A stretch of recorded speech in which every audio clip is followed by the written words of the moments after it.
Hello everyone. In the previous lectures, we have studied about the enzymes, its classification, and various other things. And today we are going to start the mechanism of enzyme action.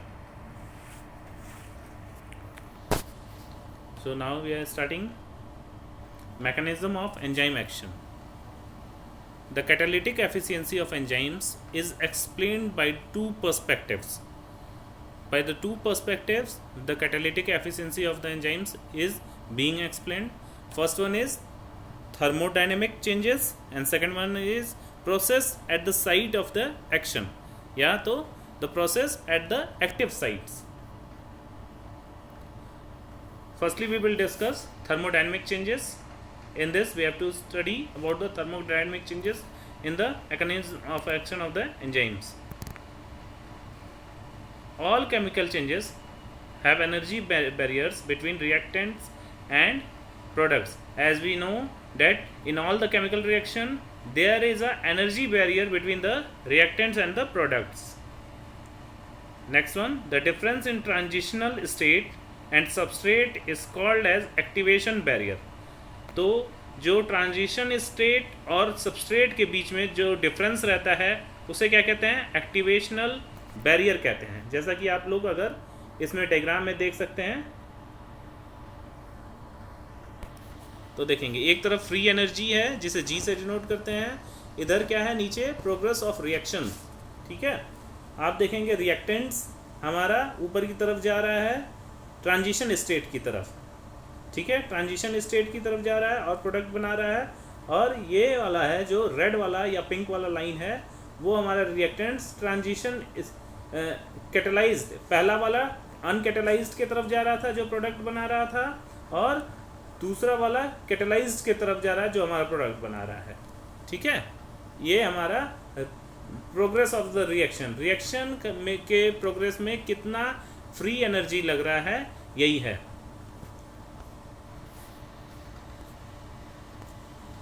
Thermodynamic changes फिर देखेंगे. Only a few substance crosses the activation barrier and changes into products. बहुत कम ही ऐसे substance होते हैं जो activation barrier को cross कर जाते हैं और प्रोडक्ट में चेंज हो जाते हैं. ठीक है,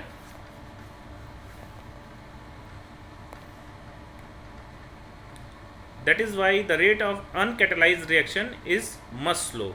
इसीलिए अनकैटेलाइज्ड रिएक्शन बहुत स्लो होता है. जैसे हम लोग यहाँ पे देखेंगे अनकैटेलाइज्ड रिएक्शन वाज वेरी स्लो. ठीक है, देखिए वेरी स्लो.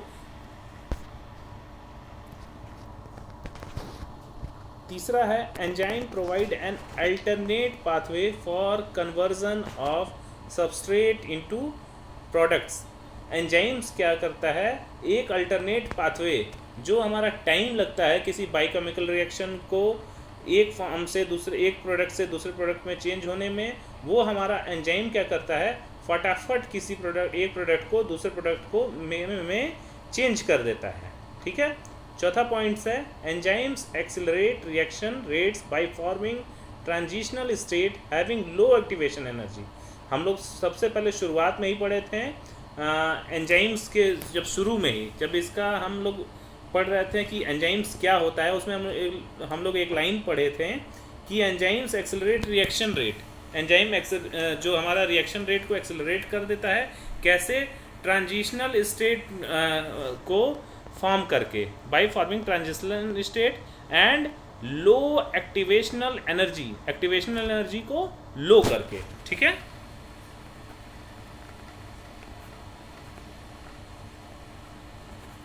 नेक्स्ट हम पढ़ेंगे hence the reaction rate is increased many folds in the presence of enzymes. इसलिए मैनी फोल्ड्स मतलब कई गुना, इसलिए हमारा जो रिएक्शन होता है वो कई गुना बढ़ जाता है इन द प्रेजेंस ऑफ एंजाइम. ठीक है, नेक्स्ट है the total energy of the system remains the same and equilibrium state is not disturb.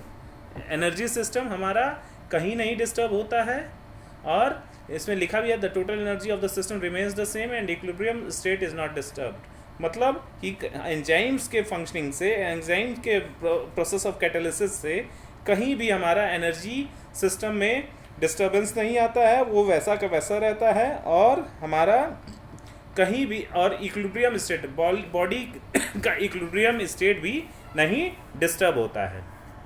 ठीक है, नेक्स्ट स्लाइड है thermodynamic changes overview.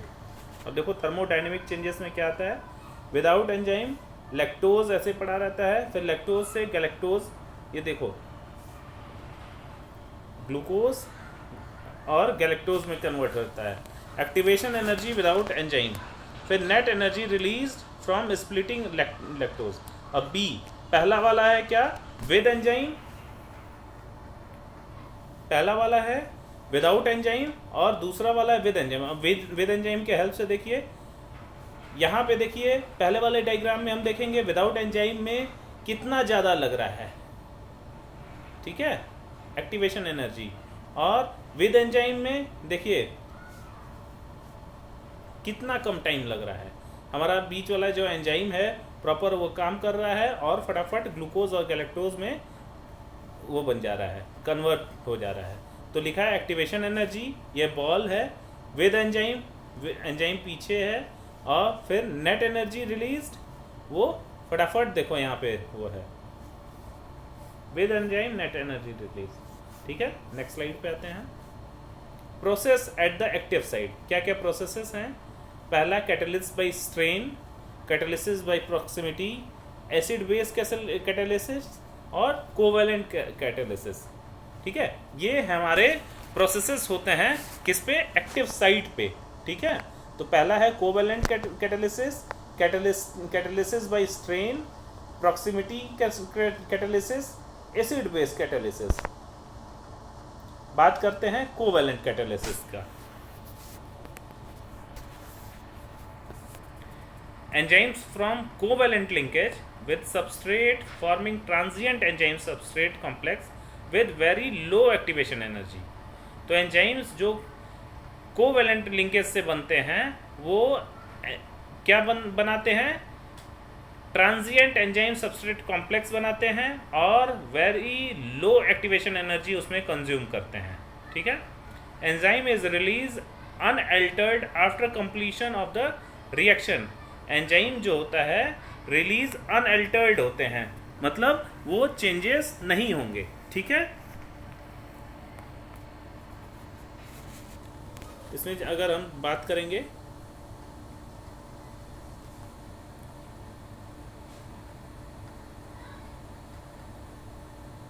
Initiation, reactants binds to the active site in a specific orientation forming an enzyme substrate complex। ठीक है, initiation होता है, इसमें क्या होता है, एंजाइम सबस्ट्रेट कॉम्प्लेक्स बनेगा। ठीक है, ट्रांजिशन स्टेट में क्या, फैसिलिटेशन में क्या होगा, interaction between enzymes and substrate lowers the activation energy. ठीक है, जो ट्रांजिशन स्टेट में क्या होगा, एक्टिवेशन एनर्जी को लोअर कर देगा, जिसमें हमारा एंजाइम और सबस्ट्रेट कॉम्प्लेक्स बनाया हुआ है। फिर टर्मिनेशन में क्या होगा, products have lower affinity for active side are release, enzyme is unchange after the reaction. इसमें क्या है, जो हमारा प्रोडक्ट बनना है बन जाएगा, फिर हमारा एंजाइम्स कहीं भी किसी भी तरीके से वो चेंज नहीं होगा, प्रोडक्ट बन जाएगा। तो सबसे पहले सबस्ट्रेट और एंजाइम, फिर ट्रांजिशन स्टेट में दोनों कंबाइन होंगे, जॉइंट होंगे, और तीसरा हमारा इसमें टर्मिनेशन में क्या होगा, प्रोडक्ट बन जाएगा। ठीक है,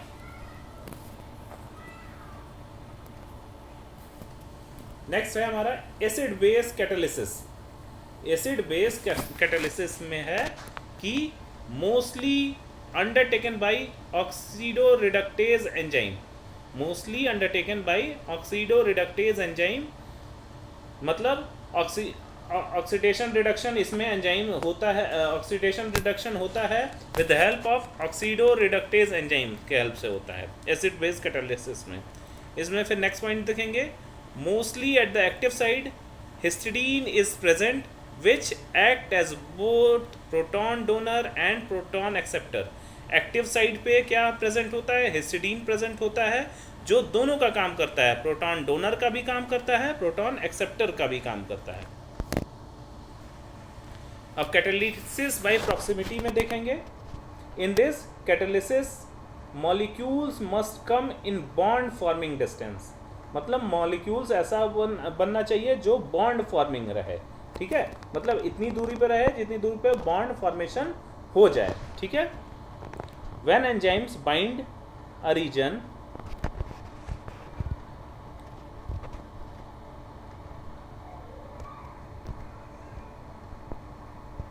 फिर इसमें है when enzymes binds a region of high substrate concentration is produced at active site this will orient. अब यहाँ पे सबसे पहला क्या है, a region of high substrate concentration is produced at active site, जो रीजन है जो एक्टिव साइट का, वहाँ पे हाई सबस्ट्रेट कॉन्सेंट्रेशन प्रोड्यूस होगा सबसे पहला जब एंजाइम वहाँ पे बाइंड होगा। तो सबसे पहला ध्यान देंगे, a region of high substrate concentration is produce at active site, जो एक्टिव साइट है वहाँ पे जो रीजन है वो हाई सबस्ट्रेट कॉन्सेंट्रेशन का हो जाएगा जब एंजाइम बाइंड करेगा। नेक्स्ट है this will Orient substrate molecules specially in the position ideal for them. इससे क्या होगा, जो सबस्ट्रेट मॉलिक्यूल्स होगा एंजाइम्स की तरफ ओरिएंट मतलब अट्रैक्ट होंगे, ठीक है। नेक्स्ट है catalysis bye bond strain, mostly undertaken bye lyase. Bond strain में क्या होगा, जो लाइएज एंजाइम है वो हमारा काम करेंगे, ठीक है, इसलिए लिखा भी है mostly undertaken bye lyase enzyme होते हैं। नेक्स्ट है the enzyme substrate binding causes reorientation. Reorientation मतलब फिर से अट्रैक्ट होना या फिर से मिलना, ठीक है। The enzyme substrate binding causes reorientation of the structure of site due to strain condition, ठीक है। स्ट्रेन कंडीशन के वजह से वहाँ पे रीओरिएंटेशन ऑफ द स्ट्रक्चर होगा और हमारा एंजाइम सबस्ट्रेट का बाइंडिंग होगा, ठीक है। नेक्स्ट है the transitional state is required and here bond is unstable and eventually broken. जो ट्रांजिशन स्टेट वहाँ पे रिक्वायर होगा और बॉन्ड जो होगा अनस्टेबल होगा और कभी कभी टूट भी सकता है, ठीक है, एंड इवेंचुअली ब्रोकन।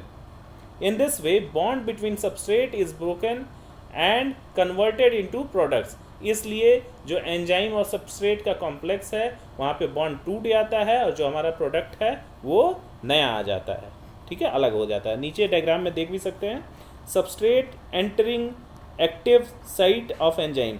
जो सबस्ट्रेट है वो एक्टिव साइट में एंटर कर रहा है। यहाँ पे आप ऊपर देखेंगे पहले वाले में तो सबस्ट्रेट और एक्टिव साइट दोनों हैं, ठीक है। दूसरे वाले में देखेंगे एंजाइम सबस्ट्रेट कॉम्प्लेक्स है। यहाँ पे क्या है, एक तरफ एंजाइम है एक तरफ सबस्ट्रेट है। पहले वाले में क्या था, एक तरफ सबस्ट्रेट था एक तरफ एक्टिव साइट था, तो एंजाइम सबस्ट्रेट कॉम्प्लेक्स बन गया हमारा। तीसरा क्या है, एंजाइम प्रोडक्ट कॉम्प्लेक्स। अब जब एंजाइम और सबस्ट्रेट मिल जाता है तो प्रोडक्ट हमारा बनना ही बनना है, क्योंकि ये उसी में बना है, तो ठीक है। तो यहाँ पे देखो रेड वाला जो है प्रोडक्ट है, ठीक है, रेड वाला प्रोडक्ट है एंजाइम सबस्ट्रेट कॉम्प्लेक्स वाला, के बगल में एंजाइम प्रोडक्ट कॉम्प्लेक्स, ठीक है। तो फिर हमारा लास्ट में जो है products leaving active side of the enzyme, मतलब यहाँ पे एक्टिव साइड से जो एंजाइम जहाँ पे जुड़ा हुआ है वहाँ से प्रोडक्ट अलग हो जाएंगे, ठीक है। ऐसे ही हमारा कैटालिसिस होता है किसी भी रिएक्शन में। फिर नेक्स्ट है हमारा लॉक एंड की मॉडल, ठीक है। एमिल फिशर ने इसे 1894 में प्रपोज किया था। एमिल फिशर ने इसे 1819 में प्रपोज किया था।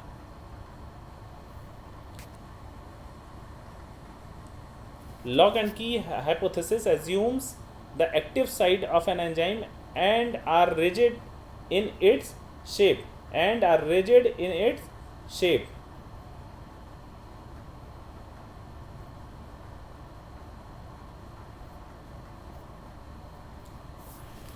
तो सबसे पहले lock and key model propose by Emil Fischer in 1894। Emil Fischer ने इसे प्रपोज किया था कब, 1894 में।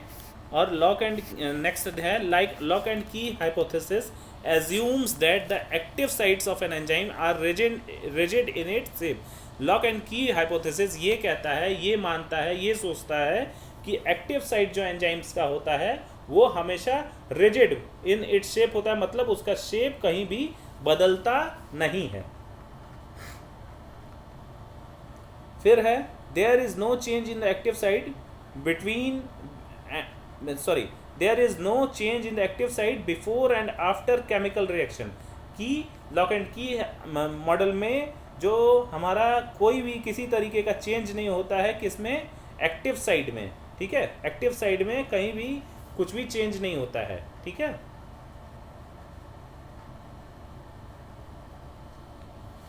एक्टिव साइड में कहीं भी चेंज नहीं होता है before and after chemical reaction, मतलब किसी भी केमिकल रिएक्शन के दौरान या उसके बाद हमारा एक्टिव साइड में कोई भी किसी तरीके का चेंज नहीं होता है। नीचे हमारा डायग्राम है लॉक एंड की मॉडल का। नेक्स्ट बात करेंगे इंड्यूस्ड फिट।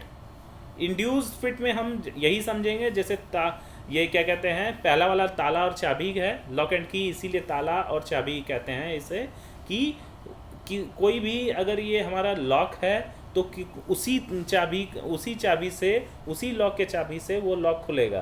तो सेम यही इसीलिए कहा गया है। तो इसमें ऐसा बनावट रहता है एंजाइम और सबस्ट्रेट का कि वो एक दूसरे से में बिल्कुल जाके फिट हो जाते हैं और तभी वो काम करते हैं।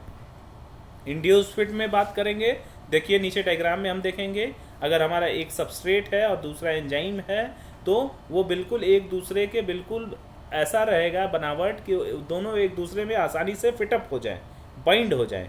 ठीक है, इसीलिए इसे कहा गया इंड्यूस्ड फिट। तो बात करेंगे, ऊपर पढ़ते हैं। मोर recent studies have revealed that the process is much more likely to involve an induced fit model proposed by Daniel Koshland in 1958। 1958 में डैनियल कोशलैंड ने ये बताया था कि जो इंड्यूस्ड फिट मॉडल है वो क्या होते हैं, वो बहुत ज़्यादा यूज़ होते हैं, बहुत ज़्यादा काम होते हैं बायोकेमिकल रिएक्शन में। तो लिखा भी है more recent studies have revealed that the process is much more likely to involve, मतलब बहुत ज़्यादा इन्वॉल्वमेंट इसका होता है इस मॉडल का, इंड्यूस्ड फिट मॉडल का। तो नेक्स्ट है, according to this exposure of an enzymes to substrate cause a changes in enzyme which causes the active site to change its shape to allow enzyme and substrate to bind। इसमें क्या होता है कि enzyme में changes का allowance देता है। ठीक है, यहाँ पे लिखा भी है according to this exposure and enzymes to substrate causes a changes in enzyme. ठीक है, कि एंजाइम में चेंजेस होते हैं which causes the active site to change its shape, जिसकी वजह से हमारा एक्टिव साइट का जो शेप रहता है वो चेंज होता है और इस तरीके से एंजाइम और सबस्ट्रेट आराम से बाइंड कर जाते हैं। ठीक है, डायग्राम है, बहुत इंपॉर्टेंट डायग्राम है, सेम यही है induced fit model. Substrate, active site और रेड वाला है हमारा एंजाइम। अब बात करेंगे एंजाइम काइनेटिक्स, मतलब रिएक्शंस कैसे होते हैं। Enzyme kinetics, it is the branch of biochemistry in which we study the rate of enzyme catalysed reaction. मतलब एंजाइम, ये हमारा एक बायोकेमिस्ट्री का पार्ट है जिसमें हम क्या पढ़ते हैं कि हमारा एंजाइम का रिएक्शन, एंजाइम कितना इन्वॉल्व्ड है किसी भी रिएक्शन में। ठीक है, नेक्स्ट है kinetic analysis reveals the number and order of individual steps by which enzyme transform substrate into products. तो इसमें काइनेटिक एनालिसिस में देखते हैं कि कैसे हमारा एंजाइम किसी भी सबस्ट्रेट को प्रोडक्ट में चेंज कर देता है, कैसे उसे बाइंड करके, उसके रेट ऑफ रिएक्शन को बढ़ा के, ठीक है, उसे मतलब कुल मिला जुला के सबस्ट्रेट को प्रोडक्ट में कैसे चेंज कर देता है। इस पूरे स्टडी को क्या कहते हैं, एंजाइम काइनेटिक्स कहते हैं। नेक्स्ट है study and enzyme kinetics. Studying and enzyme kinetics in this way can reveal the catalytic mechanism of that enzyme. मतलब एंजाइम काइनेटिक्स को स्टडी करके हम लोग क्या जान सकते हैं कि उसका कैटालिटिक मैकेनिज्म कैसा है, उसका रोल कैसा है मेटाबॉलिज्म में, और how it's activity is controlled, inhibition जैसे हम लोग पढ़ेंगे आगे कि कैसे इसको इनहिबिट करेंगे, तो वही उसकी एक्टिविटी को कैसे कंट्रोल करेंगे। एंड हाउ अ ड्रग और agonist might inhibit the enzyme. यहाँ पे हम एगोनिस्ट एक बार बताएंगे। एगोनिस्ट वो होता है जिसके हेल्प से हमारा ड्रग का इफेक्ट बढ़ जाता है, ठीक है। एगोनिस्ट और एंटागोनिस्ट मतलब जो ऐसा चीज़ जो हमारे ड्रग के अगेंस्ट काम करेगा, ठीक है। तो यहाँ पे छोटा सा मैं फार्माकोलॉजी के बारे में बताया। एंड हाउ अ ड्रग और an agonist might inhibit the enzyme, कि कैसे कोई एगोनिस्ट हमारे एंजाइम को इनहिबिट करता है या रोकता है। ये एंजाइम काइनेटिक्स में हम लोग पढ़ेंगे। अब है rate of reactions and their dependence on activation energy, कि रेट ऑफ रिएक्शन कैसा है और एक्टिवेशन एनर्जी पे एंजाइम कैटलिस्ट का या कैटालिटिक एक्टिविटी का क्या डिपेंडेंस है, ठीक है। तो पहला बात करेंगे एक्टिवेशन एनर्जी।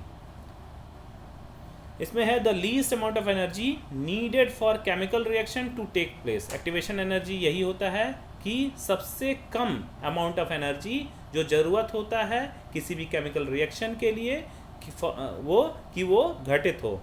लिखा भी है the least amount. Least amount मतलब सबसे कम, बहुत कम, बहुत जितना कम हो सके। The least amount of energy needed for a chemical reaction to takes place मतलब घटित होना। नेक्स्ट है enzyme as a catalyst acts on substrate in such a way that they lower the activation energy by changing the route of reaction. Enzyme क्या करता है, substrate पे act करता है, ऐसे एक्ट करता है कि वो एक्टिवेशन एनर्जी को लोअर कर देता है, कम कर देता है। कैसे? By changing the route of reaction, reaction के रास्ते को बदल के, by the changing the process of reaction, ठीक है। रिएक्शन के प्रोसेस को बदल के वो क्या करता है, एक्टिवेशन एनर्जी को लोअर कर देता है। कैसे लोअर कर देता है? सबस्ट्रेट पे एक्ट करके, अपना कैटालिटिक इफेक्ट दिखा के। नेक्स्ट है the reduction of activation energy increases. ये हमारा एक्टिवेशन एनर्जी को डिनोट कर रहा है, तो कंफ्यूज नहीं होना है। ऊपर लिखा भी है रेड में एक्टिवेशन एनर्जी ये। The reduction of activation energy increases the amount of reactant molecules. जब हमारा एक्टिवेशन एनर्जी कम होता है तो रिएक्टेंट मॉलिक्यूल्स बढ़ जाता है। That achieve a sufficient level of energy, जिससे वो सफिशिएंट लेवल ऑफ एनर्जी को अचीव कर देता है और उससे क्या होता है, so that they reaches the activation energy and form the product. और इससे क्या होता है, हमारा एक्टिवेशन एनर्जी पे वो बढ़ जाता है, या वो जो हमारा जो क्या कहते हैं रिएक्शन है वो रीच कर जाता है एक्टिवेशन एनर्जी पे और हमारा प्रोडक्ट बन जाता है, ठीक है। एग्जाम्पल इसका है कार्बोनिक एनहाइड्रेज एंजाइम है हमारा। Carbonic anhydrase catalyse the hydration of 10⁶ CO2 molecules per second. इसका हाइड्रेशन करता है किसका, 10⁶ carbon dioxide molecules per second, which is 10⁷ times faster into multiply मतलब times faster than spontaneous hydration. Spontaneous hydration से 10⁷ times faster है, ठीक है। ये एग्जांपल था कार्बोनिक एनहाइड्रेज का। Enzymes lower the activation energy of a reaction. इसमें हम लोग पहले भी पढ़े हैं, ये बस ग्राफ के हेल्प से बताया जा रहा है। इधर है हमारा लेफ्ट हैंड साइड में energy level of the molecules, नीचे है प्रोग्रेस ऑफ रिएक्शन, तो टाइम कितना लग रहा है, ठीक है। तो इधर देखिए बीच में initial energy state of the substrate, initial energy है, रेड वाला activation energy of enzyme catalysed reaction, इधर देखिए एक्टिवेशन एनर्जी लग रहा है। फिर दोनों को मिला के activation energy of uncatalysed reaction, मतलब अनकैटलाइज्ड मतलब जिस भी रिएक्शन में कैटालिसिस नहीं हो रहा है, और नीचे आपका final energy state of the product, मतलब कितना एनर्जी लग रहा है किसी भी प्रोडक्ट को बनाने में, मतलब एक सबस्ट्रेट से प्रोडक्ट के रूप में चेंज होने में, ठीक है। नेक्स्ट है हमारा kinetics of enzyme catalytic. Kinetics of enzyme catalysis में है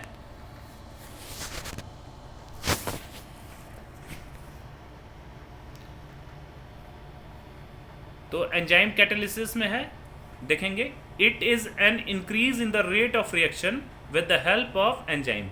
एंजाइम कैटालिसिस क्या है, it is an increase in the rate of reaction. Rate of reaction में क्या है, बढ़ना, रेट ऑफ रिएक्शन का बढ़ना, it is increase in the rate of reaction. तो यहाँ पे बढ़ रहा है with the help of enzyme, तो उसी को क्या कहते हैं, एंजाइम कैटालिसिस कहते हैं। ठीक है, नेक्स्ट है catalysis bye enzyme that proceed bye via unique reaction mechanism. Catalysis bye enzyme that proceed via unique reaction mechanism, मतलब अलग तरीके के रिएक्शन मैकेनिज्म से कैटालिसिस हो रहा है with the help of enzyme.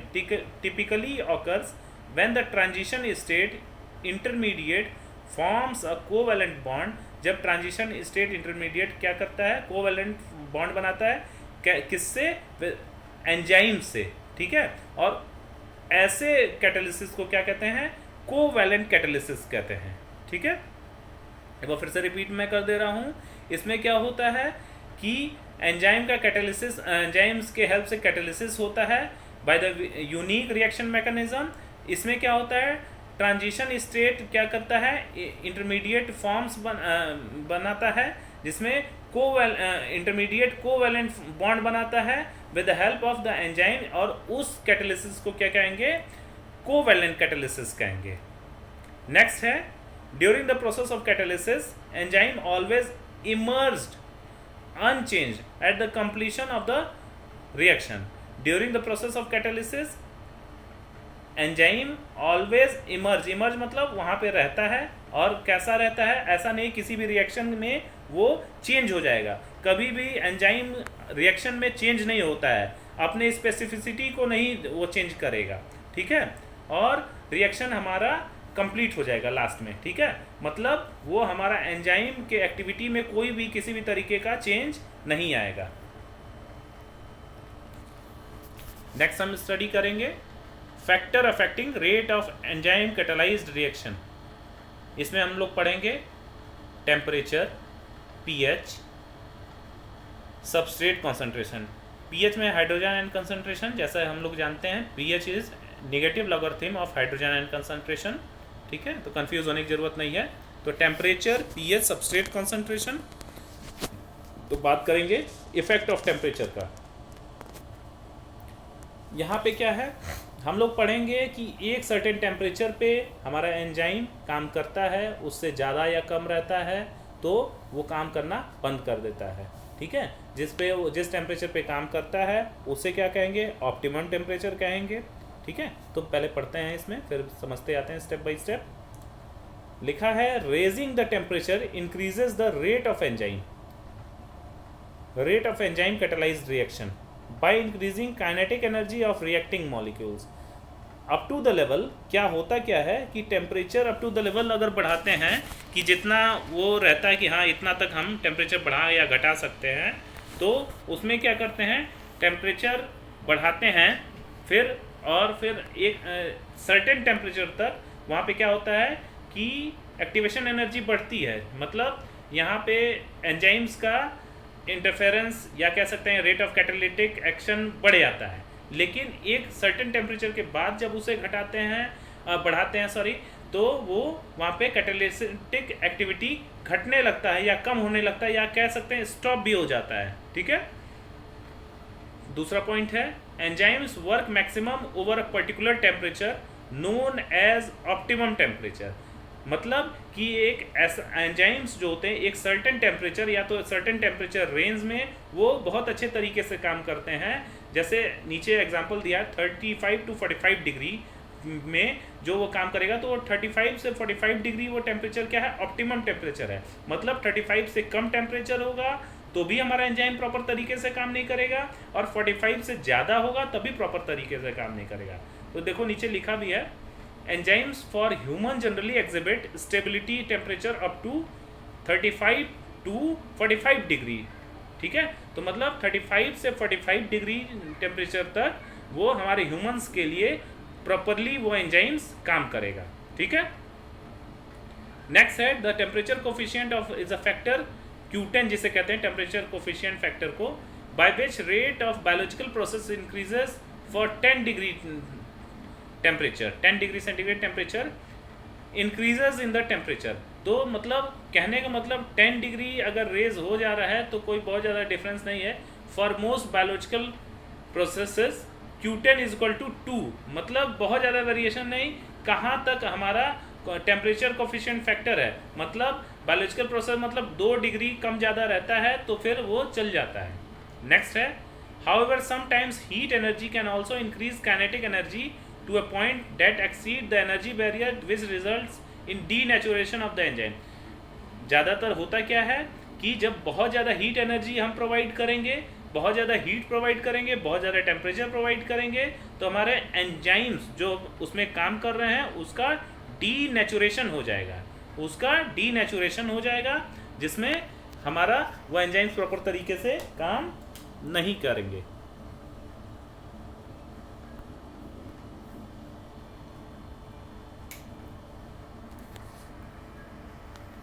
ठीक है, नेक्स्ट स्टार्ट करते हैं। देखिए टेम्परेचर का ग्राफ है, हम देख रहे हैं यहाँ पे कि 40 पे डीनेचर्स हो जा रहा है, 5 to 10 यहाँ पे 5 नहीं है, ये जो 5 दिख रहा है 35 है। ठीक है, 35 to 40 डिग्री में इंक्रीज इन द एक्टिविटी, मतलब 35 से 40 डिग्री पे उसकी एक्टिविटी बढ़ रही है। लेकिन क्या कहते हैं, 40 से अगर ऊपर जा रहा है तो डीनेचुरेशन हो जा रहा है, एंजाइम्स का डीनेचुरेशन हो जा रहा है।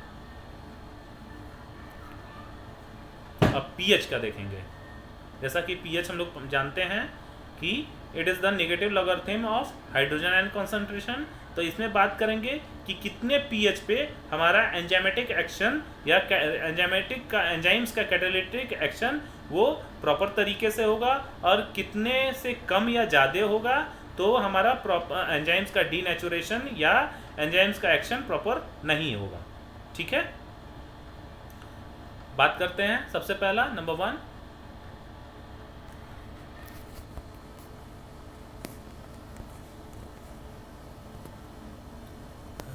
Rate of almost all enzyme catalyse reaction depends on pH. Maximum enzyme का कैटालिटिक एक्शन हमारा पीएच पे डिपेंड करता है। नेक्स्ट पॉइंट है, most enzyme exhibit optimal activity eight pH between 5 and 9, मतलब 5 और 9 पीएच के बीच में मैक्सिमम ऑफ द एंजाइम हमारा अच्छे तरीके से काम करते हैं। ठीक है, तो देखिए रेड में लिखा भी है 5 and 9, मतलब 5 से लेके 9 पीएच तक हमारा एंजाइम एक्शन प्रॉपर रहता है। तीसरा पॉइंट है, हाई और low pH value than optimum value, मतलब 5 से कम या 9 से ज़्यादा। तो हाई और low pH value than optimum value will cause ionisation of enzyme, मतलब एंजाइम का आयोनाइजेशन हो जाएगा अगर इससे ज़्यादा या कम रहेंगे, विच रिजल्ट, जिसके वजह से क्या होगा, प्रोटीन का डीनेचुरेशन हो जाएगा। ठीक है, which result in the denaturation of the protein. अब अगर हम बात करेंगे तो इधर देखेंगे पीएच के बारे में, देखिए दिया है ऑप्टिमम पीएच आपका कितना 5 से लेके 10 पे जा रहा है, लेकिन हमारा 9 कितना पढ़े हैं हम लोग, 5 to 9, मतलब 5 से लेके 9 तक रहेगा। ठीक है, उससे ज़्यादा होगा तो हमारा, उससे ज़्यादा या कम होगा तो क्या होगा, ionisation of the enzyme which results in the denaturation of the enzyme. pH affects the formation of hydrogen bond and sulfur bridges in protein and so affects shape। जो हमारा क्या होता है, pH के वजह से मैक्सिमम pH या minimum pH जो ऑप्टिमम pH से कम या ज़्यादा पे क्या होता है, हाइड्रोजन बॉन्ड का फॉर्मेशन हो जाता है और सल्फर ब्रिजेस बन जाते हैं प्रोटीन की। देखो इसमें डायग्राम में दिया भी है, हाइड्रोजन बॉन्ड का फॉर्मेशन हो जाता है और सल्फर का ब्रिजेस बन जाता है प्रोटीन में, और इसलिए इसके शेप में भी अफेक्शन, मतलब शेप के वजह से भी दिक्कतें आती हैं। ठीक है, तो देखिए लिखा भी है पेप्सिन, ट्रिप्सिन, आर्जिनेज,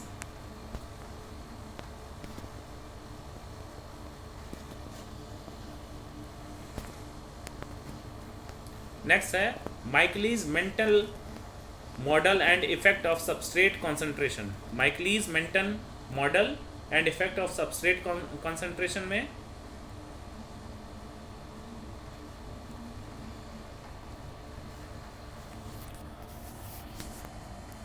तो माइकलिस मेंटन मॉडल बात करेंगे।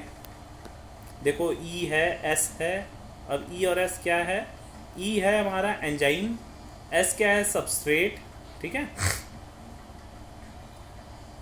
देखिए according to this model the enzyme reversibly combines with the substrate to form ES complex that subsequently yields product regenerating the free enzymes। यहाँ पे हम लोग रिएक्शंस अगर देखेंगे तो क्या होगा?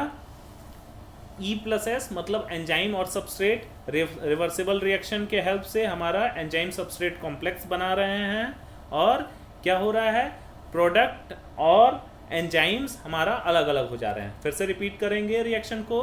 E प्लस एक्स मतलब E for enzyme, S for substrate.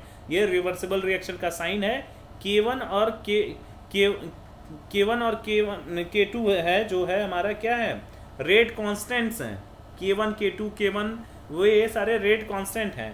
तो इससे हमारा क्या हो जा रहा है? एंजाइम सबस्ट्रेट कॉम्प्लेक्स बन जा रहे हैं। और E प्लस P मतलब है एंजाइम और जब हमारा ये एंजाइम सबस्ट्रेट कॉम्प्लेक्स बन रहा है, फिर रेट कांस्टेंट्स लग रहे हैं, तो हमारा एंजाइम और प्रोडक्ट्स बन जा रहा है। तो प्रोडक्ट हमारा अलग हो जा रहा है, एंजाइम अलग हो जा रहा है। कभी भी उससे जुड़ के नहीं रहता है, उससे जुड़ा हुआ नहीं रहता, अलग अलग एंजाइम्स रहेगा प्रोडक्ट से।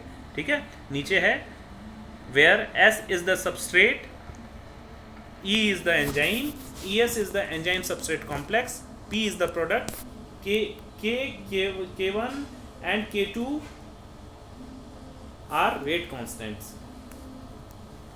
अब इक्वेशन इसका देखेंगे। माइकलिस मेंटन इक्वेशन क्या होता है? It is an equation which describes how reaction velocity varies with substrate concentration। Reaction velocity substrate concentration से कैसे वेरीज होते हैं, कैसे चेंज होते हैं। ठीक है, तो जो पहला है जो V0 आपको दिख रहा है वो क्या है? इनिशियल रिएक्शन वेलोसिटी है। ठीक है, इनिशियल रिएक्शन वेलोसिटी है। तो V0 is equal to V max S plus upon Km plus S. ठीक है, अब वी मैक्स क्या है? मैक्सिमम वेलोसिटी वी मैक्स है। फिर S क्या है? सबस्ट्रेट कॉन्सेंट्रेशन है। Km क्या है? माइकलिस मेंटन कांस्टेंट है। K1 क्या है? माइकलिस मेंटन कांस्टेंट है।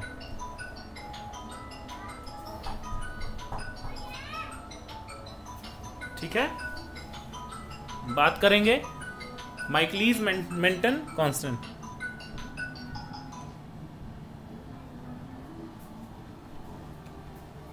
तो रिएक्शन क्या है? V0 is equal to V max और S है मतलब सबस्ट्रेट कॉन्सेंट्रेशन, और सबस्ट्रेट कॉन्सेंट्रेशन अपॉन में Km प्लस S मतलब Km क्या है? माइकलिस मेंटन कांस्टेंट है। ठीक है, assumption for Michaelis Menten equation, assumption for Michaelis Menten equation।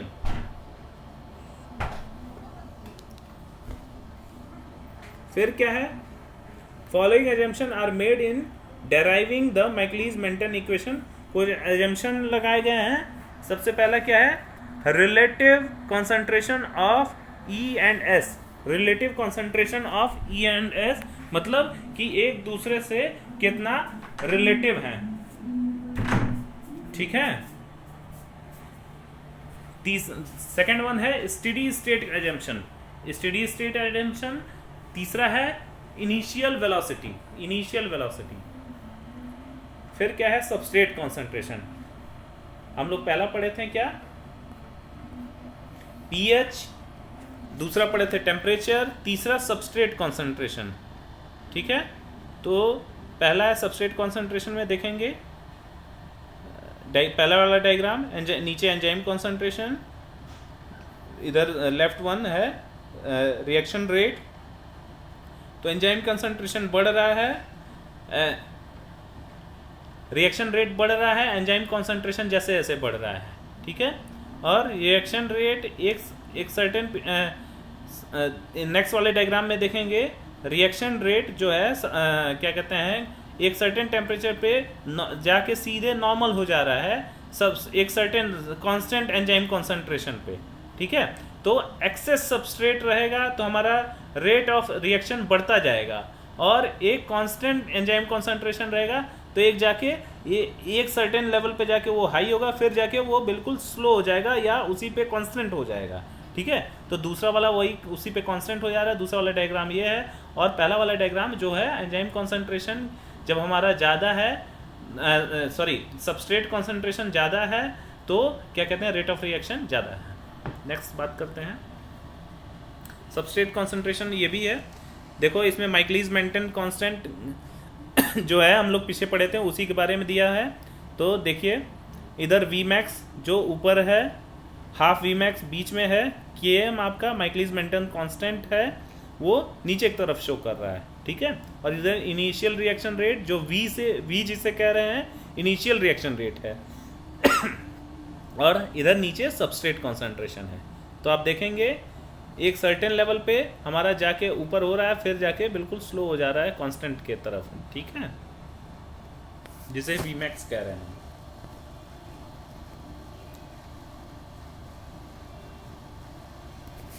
अब फार्मास्यूटिकल इंपॉर्टेंस इसका क्या है, एंजाइम्स का। Enzymes are virtually involved in all physiological processes which makes them a targets of choice for drugs. Enzymes बहुत सारे होते हैं, क्या कहते हैं, वर्चुअल इन्वॉल्व होते हैं, वर्चुअली इन्वॉल्व होते हैं किसमें, फिजियोलॉजिकल प्रोसेस में।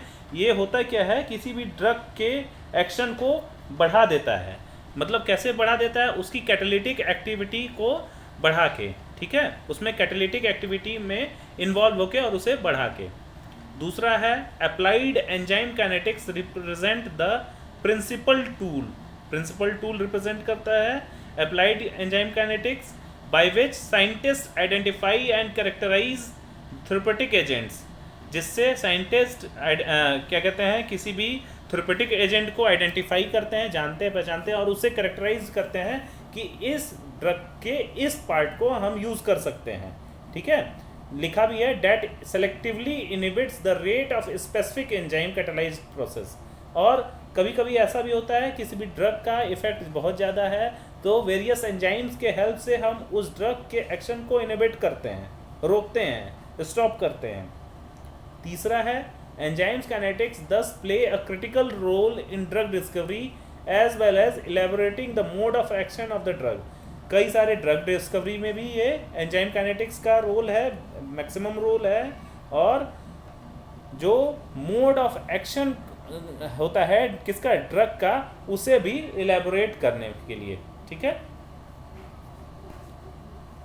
अब पढ़ेंगे इनहिबिशन। इनहिबिट मतलब रोकना, किसी भी कैसे एंजाइम के एक्शन को इनहिबिट करते हैं, वही हम ओवरऑल पढ़ेंगे इनहिबिशन में।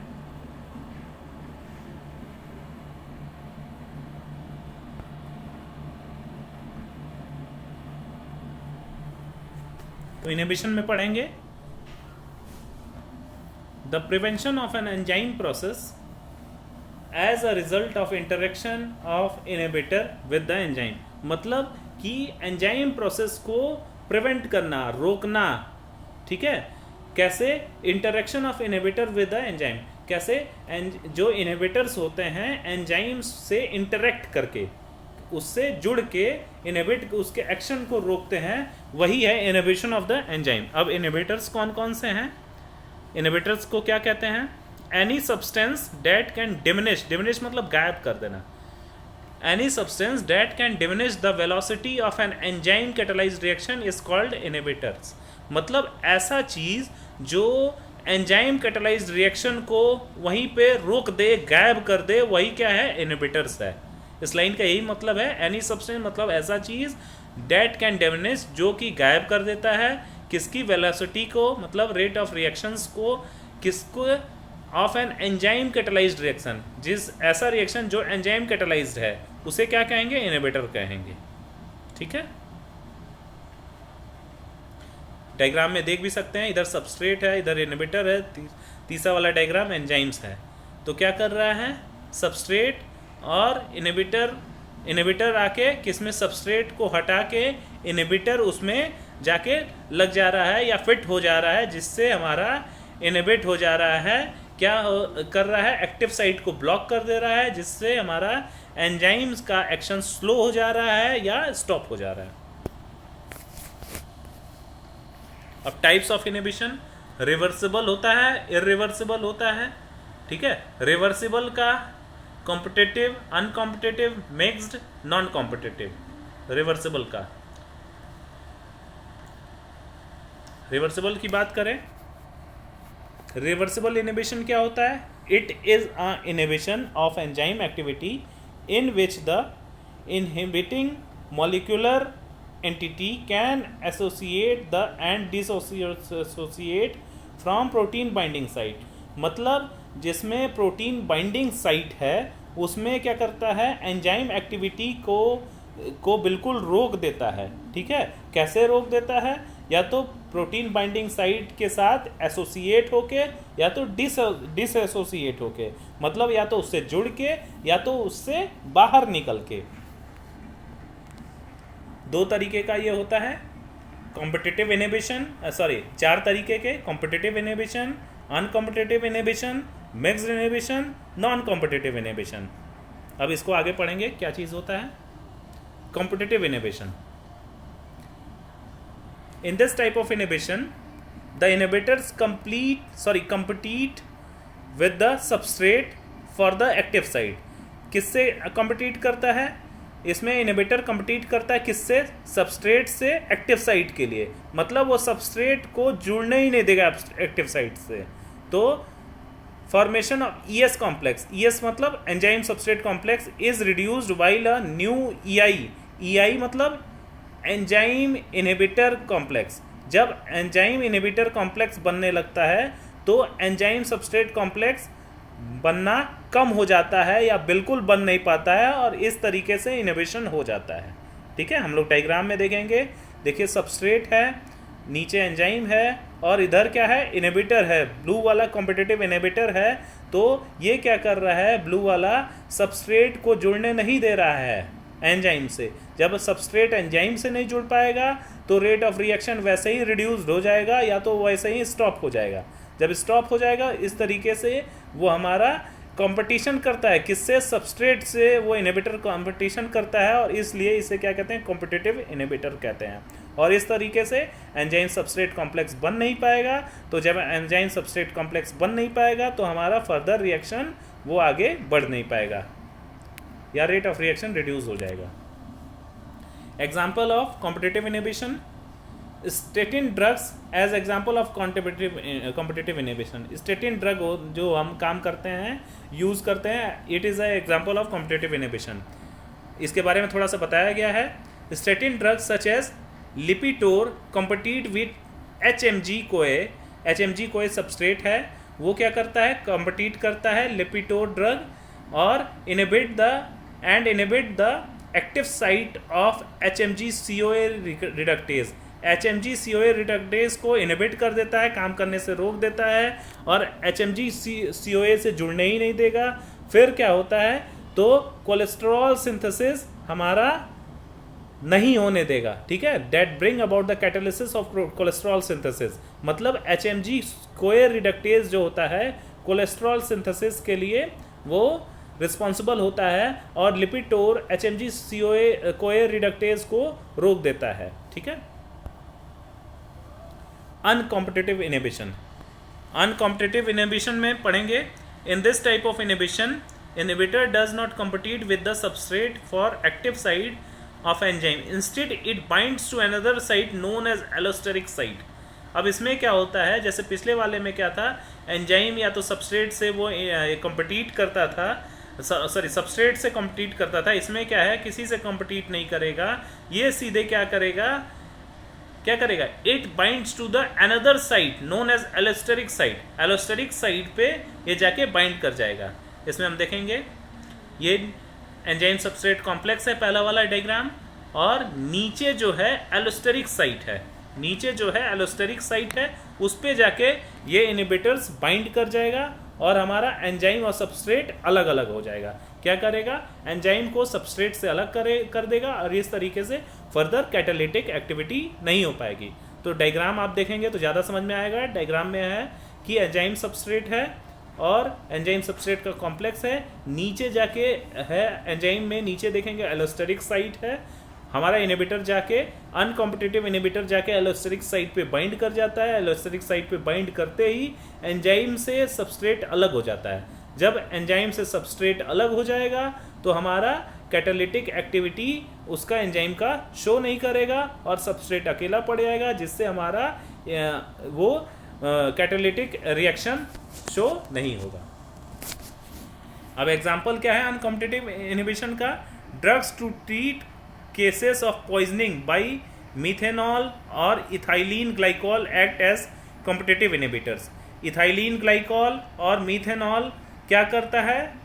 Drugs to treat cases of poisoning by methanol और ethylene glycol act as uncompetitive inhibitor. मतलब मिथेनॉल और इथाइलिन ग्लाइकॉल से जो पॉइजनिंग होता है उससे ट्रीट करने के लिए जो ड्रग हम यूज करते हैं वो ड्रग है अनकॉम्पिटिटिव इनहिबिटर।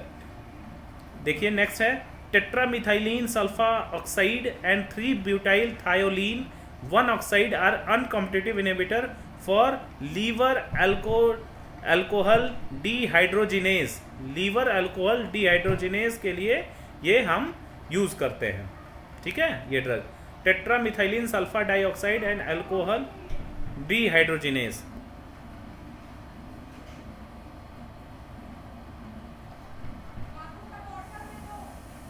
ठीक है, नेक्स्ट बात करते हैं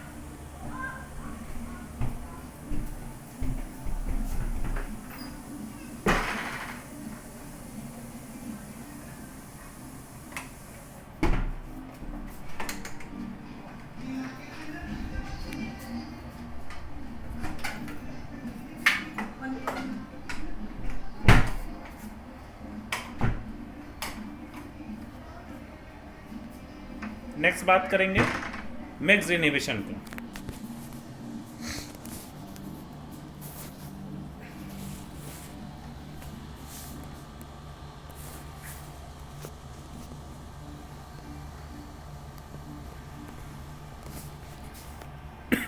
In this type of inhibition, both enzyme inhibitor and enzyme substrate inhibitor complex are formed. इसमें क्या होता है?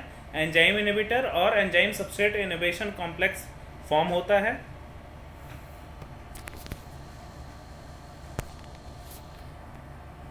Both complexes are catalytically inactive. और इसमें क्या होता है? जो कॉम्प्लेक्स बनते हैं एंजाइम और इनहिबिटर, एंजाइम इनहिबिटर और एंजाइम सबस्ट्रेट इनहिबिटर कॉम्प्लेक्स जो दोनों बनते हैं, उससे क्या होता है? कैटालिटिक एक्टिविटी बिल्कुल नहीं होती है। और इस तरीके से कैटालिटिक एक्टिविटी होती नहीं है तो हमारा रिएक्शन फर्दर प्रोसीड नहीं होता है। नेक्स्ट है हमारा नॉन कॉम्पिटिटिव इनहिबिटर या नॉन कॉम्पिटिटिव इनहिबिशन। इसमें देखेंगे it is a special case of inhibition, special case है।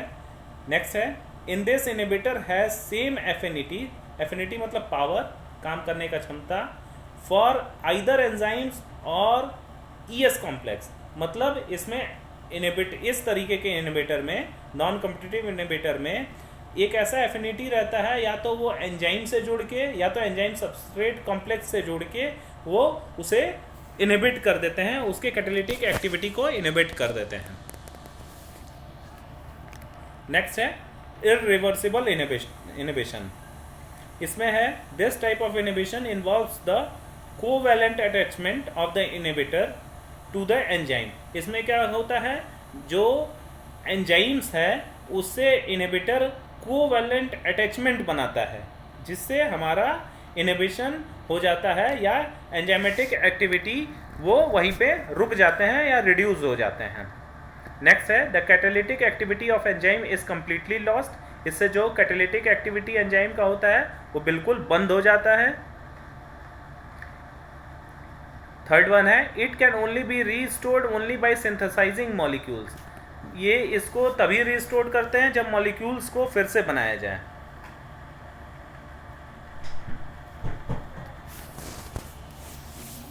Example of irreversible inhibition aspirin. Aspirin जो है इसका एग्जाम्पल है इररिवर्सिबल इनहिबिशन का। इररिवर्सिबल इनहिबिशन का एस्पिरिन एंजाइम्स है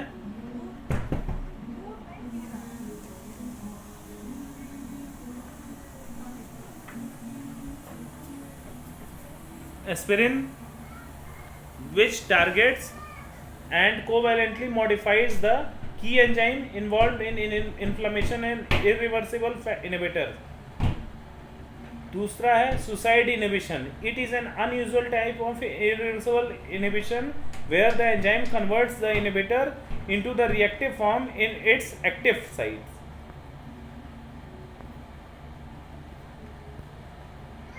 Okay, in next lecture we will discuss the remaining topics. Thank you very much.